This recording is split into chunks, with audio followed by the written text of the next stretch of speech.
Voter পিছু সর্বোচ্চ 10 টাকা খরচ করতে পারবেন একজন প্রার্থী। ফেরারি আসামি অংশ নিতে পারবেন না ভোটে। আরপিও সংশোধনের প্রস্তাব আইন মন্ত্রণালয়ে পাঠালো ইসি। নির্বাচন বানচালে দেশ বিদেশে ষড়যন্ত্র দেখছে বিএনপি। জাতীয় পার্টির বিরুদ্ধে আওয়ামী লীগের সহযোগী হিসেবে কাজ করার অভিযোগ। জুলাই আন্দোলনের কৃতিত্ব নিয়ে লড়াই বন্ধের আহ্বান। সিলেটের পাথর লুটে 42 জন শনাক্ত। জড়িত বিএনপি, জামায়াত, এনসিপি ও আওয়ামী লীগ নেতাকর্মীরাও, বলছে দুদক। নিষ্ক্রিয়তা ছিল বিজিবির। ডাকসু নির্বাচন বানচালের শঙ্কা বৈষম্য বিরোধীদের। ব্যালটে জবাব দিতে চায় ছাত্রদল। 9 সেপ্টেম্বর ভোট হতে বাধা নেই, হাইকোর্টের আদেশ স্থগিত করলেন আপিল বিভাগ। গরু বাছুর সব তো বিক্রি করে দিতে আছে, যার নালি তা খাতি দেবো কি? বড় করে পানি দিয়ে যখন আমাদের আর বেরোনে কোন লাইনে গড়ে প্লাবিত হয়ে গেছে। এবং 4 দশক ধরে জলাবদ্ধতার সঙ্গে লড়ছেন যশোরের ভবদহের লাখ লাখ মানুষ। পাম্পে পানি সরিয়েও জমি চাষাবাদ উপযোগী করা যাচ্ছে না। সরকারের একের পর এক প্রকল্পেও মেলেনি সমাধান।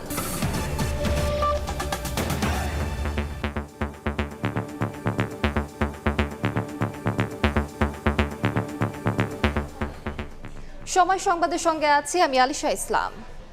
একজন প্রার্থী ভোটার পিছু সর্বোচ্চ 10 টাকা করে খরচ করতে পারবেন। এছাড়া প্রিজাইডিং অফিসারকে ভোট কেন্দ্র বন্ধ বা খোলা রাখার ক্ষমতা দিয়ে গণপ্রতিনিধিত্ব আদেশের 46টি অনুচ্ছেদ সংশোধনের প্রস্তাব আইন মন্ত্রণালয়ে পাঠিয়েছে নির্বাচন কমিশন। সংবাদ সম্মেলন করে এ কথা জানিয়েছেন নির্বাচন কমিশনার আবুল ফজল মোহাম্মদ সানাউল্লাহ।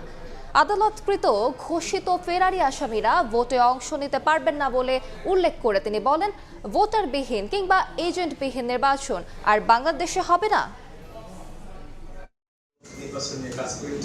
নির্বাচন সংস্কার কমিশনের প্রস্তাবনা চুলচেরা বিশ্লেষণ করে দীর্ঘ সময় আলাপ আলোচনার পর গণপ্রতিনিধিত্ব আদেশ 1972-এর সংশোধনে 46টি অনুচ্ছেদে পরিবর্তন এনে মঙ্গলবার আইন মন্ত্রণালয়ে পাঠিয়েছে নির্বাচন কমিশন। গণপ্রতিনিধিত্ব আদেশের সংশোধনে কি কি থাকছে তা নিয়ে বুধবার গণমাধ্যমে কথা বলেন নির্বাচন কমিশনার আবুল ফজল মোহাম্মদ সানাউল্লাহ। জানান, আইন প্রয়োগকারী সংস্থার তালিকায় সশস্ত্র বাহিনীকে যুক্ত করা হয়েছে। সংসদ সদস্য পদের জন্য জামানত 20,000 টাকা থেকে বাড়িয়ে করা হয়েছে 50,000। আর একজন প্রার্থী ভোটার পিছু খরচ করতে পারবেন সর্বোচ্চ 10 টাকা। আদালত কর্তৃক কাউকে যদি ফেরারি ঘোষণা করা হয়, তারা নির্বাচনে অংশ নিতে পারবেন না। পোলিং স্টেশনের তালিকাটা এখন থেকে জেলা নির্বাচন কর্মকর্তা এটা তৈরি করবেন। কোনো প্রার্থী তার হলফনামায় কোনো মিথ্যা তথ্য দিয়ে থাকেন বা এটা যদি প্রতীয়মান হয় নির্বাচন কমিশনের কাছে, 5 বছর সময়কালের মধ্যে যে কোনো সময় সংশ্লিষ্ট ব্যক্তিকে রিকল করা যাবে, এমনকি তার প্রার্থিতাও চলে যাবে এবং তিনি সংসদ সদস্য পদ হারাবেন। আগে আপনার জামানতের অর্থ পরিমাণ ছিল 20,000 টাকা, এটাকে বাড়িয়ে 50,000 টাকা করা হয়েছে। এই ক্ষেত্রে একটা ফ্লেক্সিবিলিটি দেওয়া হয়েছে, অর্থাৎ যে কনস্টিটিউয়েন্সিতে যত ভোটার, এর হয় 10 টাকা পার ভোটার হারে অথবা 25 লক্ষ, যেটা সর্বোচ্চ সেটা করতে পারবেন। এখানে একটা ফ্লেক্সিবিলিটি অ্যাড করা হয়েছে। একক প্রার্থী থাকলে সেই আসনের ব্যালটে থাকবে না ভোট। প্রিজাইডিং অফিসারের হাতে রাখা হয়েছে কেন্দ্র বন্ধ বা চালু রাখার ক্ষমতা। কার্যক্রম নিষিদ্ধ রাজনৈতিক দলের নিবন্ধন স্থগিত থাকবে ও প্রতীক সংরক্ষিত থাকবে। আর আদালতকৃত যারা ফেরারি ঘোষিত হবেন তারা নির্বাচনে অংশ নিতে পারবেন না। কর্মকাণ্ড, রাজনৈতিক দল আপনার হয় নাই, অবৈধ ডিক্লেয়ার হয় নাই, বাতিল হয় নাই, কিন্তু তাদের কর্মকাণ্ডের উপরে সরকার কোনো স্থগিতাদেশ দেয়, সেই ক্ষেত্রে ওই রাজনৈতিক দলের নিবন্ধন এবং তার জন্য রিজার্ভড যে সিম্বলটি আছে সেই সিম্বল স্থগিত থাকবে। আইন মন্ত্রণালয় সংশোধনীগুলো খতিয়ে দেখার পর তা গেজেট আকারে প্রকাশ করা হবে। কাউসারা চৌধুরী কুমু, সময় সংবাদ, ঢাকা।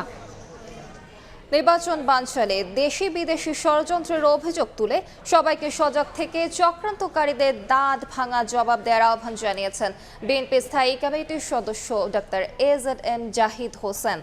স্থায়ী কমিটির আরেক সদস্য আমির খসরু মাহমুদ চৌধুরী বলেন, জুলাই আন্দোলনের কৃতিত্ব নিয়ে লড়াই চলতে থাকলে উন্নয়ন হবে না দেশের।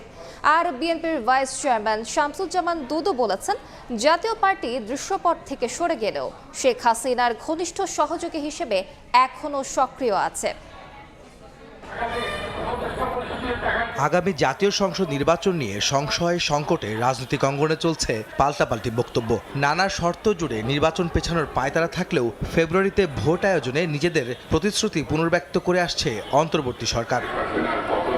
ত্রয়োদশ জাতীয় সংসদ নির্বাচন নিয়ে ষড়যন্ত্র থেমে নেই। জাতীয় পার্টি এখনও আওয়ামী লীগের সহযোগী হিসেবে সক্রিয় বলে অভিযোগ করেছেন বিএনপির ভাইস চেয়ারম্যান শামসুজ্জামান দুদু। জাতীয় প্রেসক্লাবের সামনে এক প্রতিবাদ সভায় এই কথা বলেন তিনি। আওয়ামী লীগের সহযোগী জাতীয় পার্টি সেই জুলুমকে সমর্থন জানিয়েছে, তাদের সহযোগী ভূমিকা পালন করেছে। 14 দল এখন পর্দার অন্তরালে চলে গেছে, তাদের চেহারাও দেখা যাচ্ছে না, তাদের সংগঠনের কথা শোনা যাচ্ছে। ষড়যন্ত্র চলছে, বাংলাদেশকে গণতন্ত্রের বাইরে রাখার ষড়যন্ত্র, বাংলাদেশকে লুণ্ঠনের বাজারে রূপান্তরিত করার ষড়যন্ত্র, বাংলাদেশে যাতে ভালো নির্বাচন না হতে পারে সেই ষড়যন্ত্র।